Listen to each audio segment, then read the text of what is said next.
Why do we do deep brain stimulation surgery or DBS therapy? How do we know, or how did we find out that this therapy is useful? It has a long history behind it.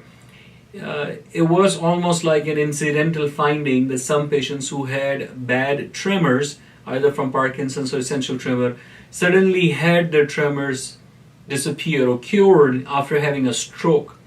And when we looked at the brain on autopsy after those patients had passed away, we found stroke in those specific areas which we thought were causing these tremors. That gave an idea to the surgeon that the damage or lesion or stroke in the brain can cause cure of motor symptoms such as tremor. And many surgeons started exploring techniques to cause the damage or lesion in the brain to cure or fix those tremors.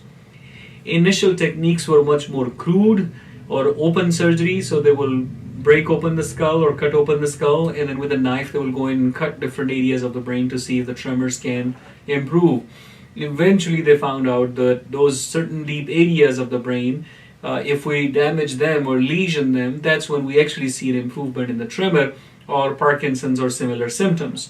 And that gave them an idea on which area to damage. And then it was followed by this invention of cautery or electrocautery, where a wire probe, when placed into the brain or and then turned on, can burn the brain. And actually it was first figured out how to burn a bleeding area, to burn that tissue and stop the bleeding in the skin.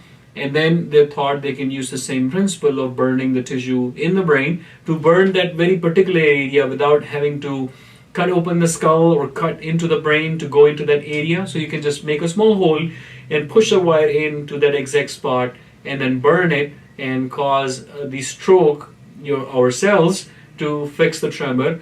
And it did work. And early on, in 1930s and 40s, they were able to create a frame, a metal frame to place on the brain so that we can guide the wire into the right spot, as it has to be in a very precise location. We now know that the precision of 1 millimeter is important to get the right results from some such surgeries. So in 50s, that became a common therapy option, to put a wire in using a frame guidance and then turning up the current and burning the tissue. There were some problems with burning the tissue. The damage was permanent, and if you didn't do it right, you can have good effects or bad effects forever or for a long time. And in 70s, they figured out that one way to know that the wire is in the right place is that if you start turning up the current slowly, then on a low amount of current, you can see the tremor disappear. But if you pull the wire out or if you turn it back off, then the tremor comes back. So they will turn up the current a little bit, they will see the tremor go away, and then they know they're in the right spot, and they will turn it up, yank it up to a high level so that they can burn the brain and cause that stroke, so that once they pull the wire back out, the tremors still don't come back.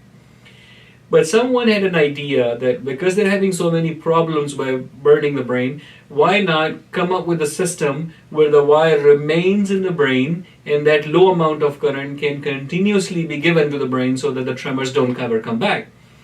And that person was Dr. Benabid in France, and he reached out to Medtronic, the company that was making pacemaker in Minnesota in America, and requested a special designed or adapted pacemaker to do these kind of functions, and that's how the process started. And eventually, as we started doing it and we did research, we started getting better in where to place the wire in the brain, and how much current to give, what kind of currents to give, how to design the battery to be better, and so on and so forth.